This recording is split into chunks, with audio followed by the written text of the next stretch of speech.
Hey everybody, Anthony here from Crazy Tech Lab, and today, as you can see, I've got an absolutely awesome build lined up for you guys. It's actually an absolutely crazy Mini-ITX PC that I'll be building in this video, and I have to say it's probably going to be one of, if not the most powerful Mini-ITX PCs on the planet. Certainly the most powerful that's going to be built into an Phanteks shift case. This is the smaller of the two tower Mini-ITX cases that Phanteks released last year. So we've got one of those beauties lined up in here, which I'll be modifying in various ways to fit all this gear in. And starting off then with the crazy hardware, we've got the Intel Core i9-9980XE, which is the 18-core Intel processor. It's flagship desktop CPU, an absolute monster. And that's going to be sitting in the ever-gorgeous ASRock X299E ITX AC, which is the only Mini-ITX motherboard for Intel's high-end desktop processors. And that's going to be water-cooled, fully water-cooled with a Bits Power water block, as you can see down there. It water-cools the CPU and the VRM, so it's going to be very, very handy and, of course, looking absolutely amazing. And the ASRock board also features quad-channel memory support, with the downside that you have to use SODIMM or laptop memory.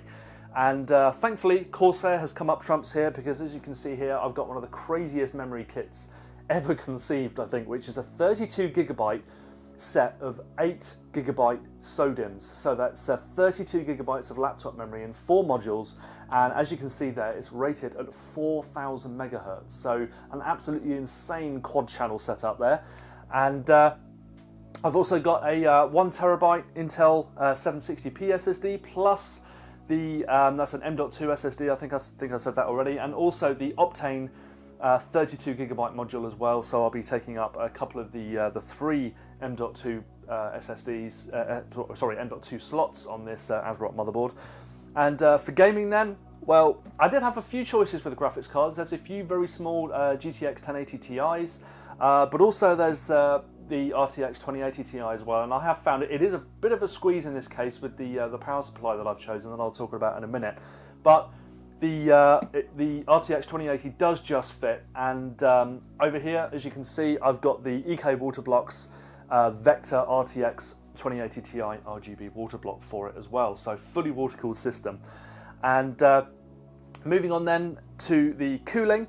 And we've got a couple of, well, trio of Noctua fans, and these have actually enabled me to make this project, because they are half-height fans. They are only 15mm tall compared to 25mm for your average desktop fan. And basically, they're so slim that I can actually fit these into the side panel of the Phanteks Evolv Shift case, which means that I can massively improve the airflow. I can fit some custom liquid cooling in there, and enable me to cool this monstrous hardware. So there's 3 of those, and a larger 4-height Noctua fan going underneath the case. And if you're interested in these fans, they are the NF A12 x 15 PWM fans available from Noctua. So 3 of those going in on 3 different radiators. So they are 120mm radiators from Bits Power. They'll be fitted around the case, because normally Phanteks says you can only fit 1 radiator in the case, I think, but I've actually managed to fit 3 thanks to a bit of modding, and it is still pretty tight, but I can still fit in a rigid tubing system, courtesy of this absolutely gorgeous royal blue Bits Power hardline metal tubing. So plenty of that going to be going on, and I'll be cutting it and showing you how to use it in this video as well.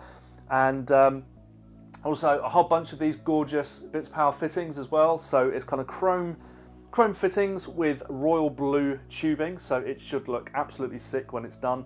And so the Phanteks Evolv Shift case over the back here, that's Mini-ITX, of course, and as I said at the beginning, this is the smaller shift.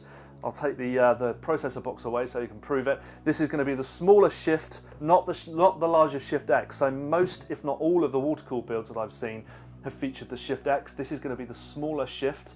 Absolutely gorgeous case, tempered glass side panels, yeah, it's kind of like a slightly larger version of Corsair's one, but I know there's a bit of contention going on there between those 2 companies. But I absolutely love the Shift, so I'm very happy to be using it in this build. So thank you, Phanteks, for sending me one of those over.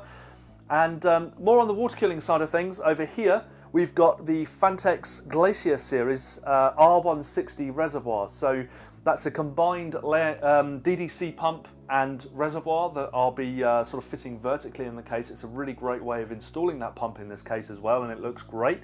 And finally then, powering everything, as you can see over here in the bottom corner, is the Silverstone SFXL SX800 LTI power supply. So this is, as far as I know, the most powerful SFX power supply, and it's rated at 800 watts. It's not true SFX in that it's SFXL, so it's slightly longer, but it still just about fits in the Phanteks Shift. So that's it for all the hardware. So I'll be it'll be quite a long video, I think, because I'm going to go through every single step. But it should be quite entertaining, and you can just kick back and watch one of the most powerful Mini-ITX PCs ever conceived to life. So thanks for watching. Don't forget to subscribe, and I hope you enjoy the show. Okay, so first up then is to dismantle everything on the ASRock motherboard, because there are a lot of things on here, good things I should add, but we don't need them in this build because basically the motherboard will be water cooled, so we don't need the VRM heatsink over here, so that will be water cooled by the Bits Power water block, so we can get rid of that. And also I will have no need for any SATA ports or USB headers or anything like that, so I can get rid of that to make some space as well. And finally then is the top side M.2 header. I've only got two M.2 SSDs, so this is just kind of taking up space on the top there, so I can get rid of that as well. I should add that that these two parts, they do actually still fit if you want to install this water block on this motherboard. You don't have to remove them, but I'm just doing it because it will look a bit neater because I won't be using them and they are removable. So let's get rid of those. And I'm just going to show you the crazy Corsair memory, and which I've got over here. So these are the four memory modules. As you can see, the timings relatively slack on this memory, to be honest, but it is running at 4,000 megahertz, and to be honest, there's 32 gigabytes of 4,000 megahertz memory. I'm not really going to be left wanting for much, am I? So let's go ahead and install this into the motherboard, because it's definitely going to be easier to do this now than it will be with the water block installed. So 4 memory modules, 4 channel memory.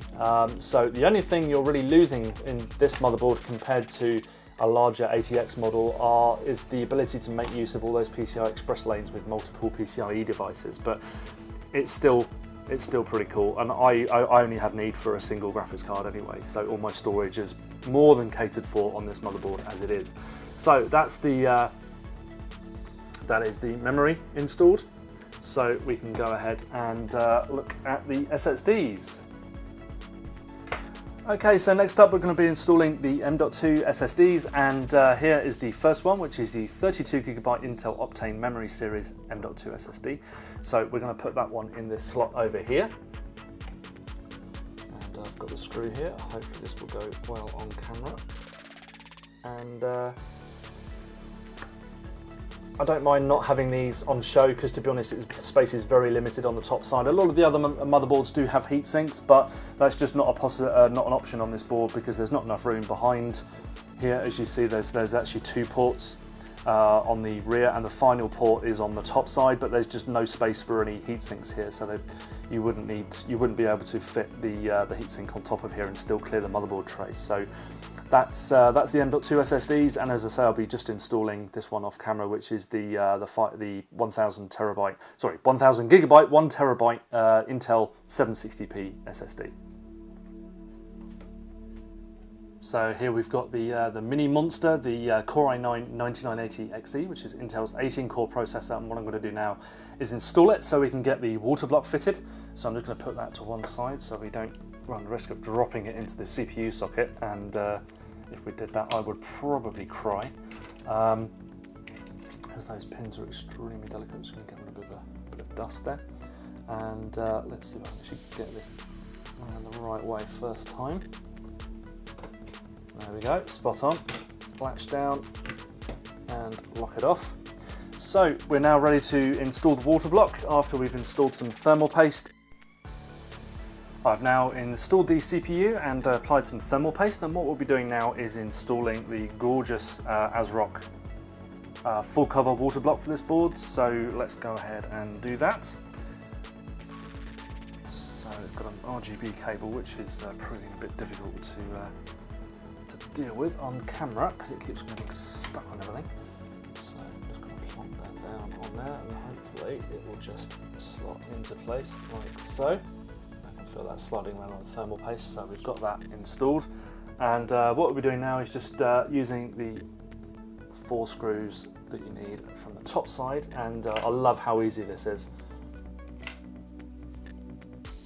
Just screwing straight into the holes on the motherboard, so we'll just tighten those off. It's not going in. Why is it not going in? There we go. And going diagonal like any good PC enthusiast to make sure that pressure is applied evenly.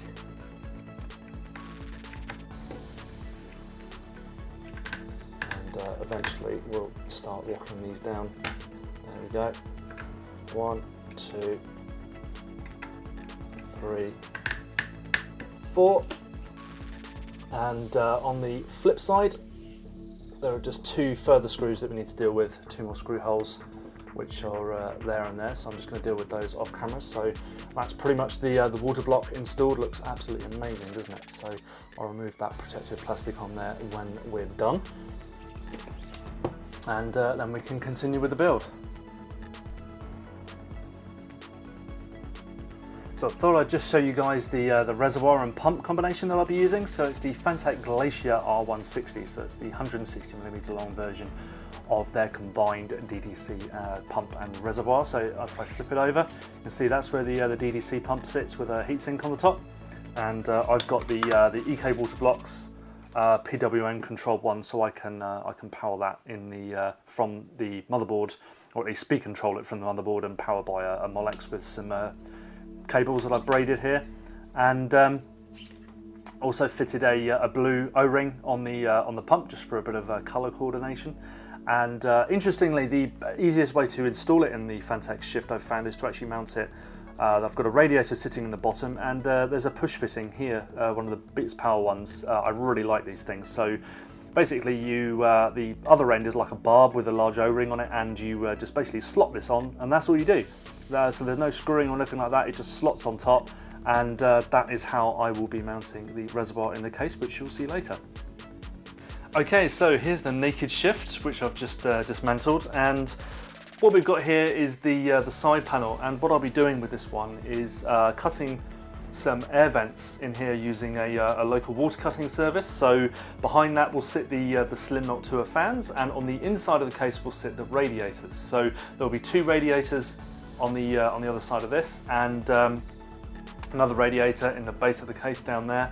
So the first thing to do is to get rid of all these air vents and remove all this plastic paraphernalia and cut off all these bits down here, because they'll stop me installing the fans in this section.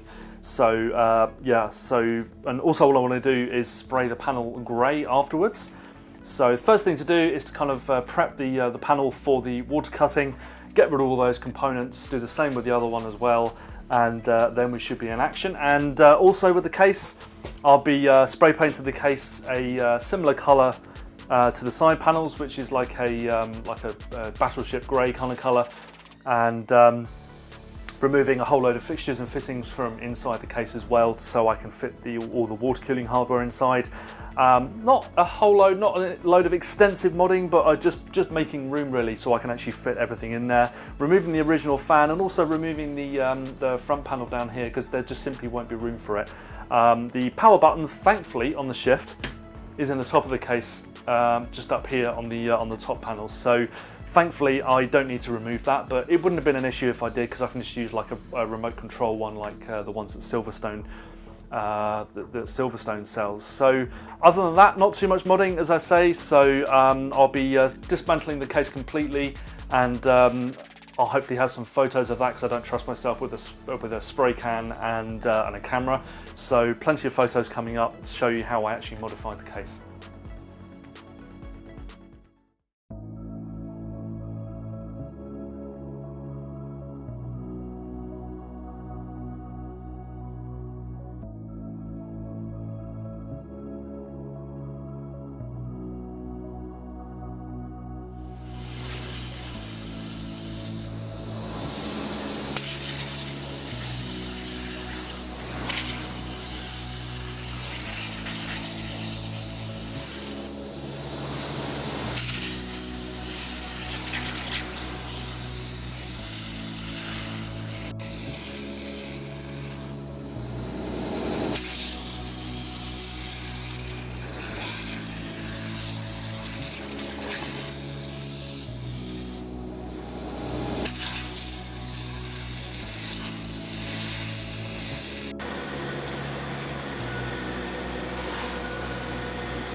Okay, so here we are with the finished panels then, and yeah, they look absolutely great, don't they?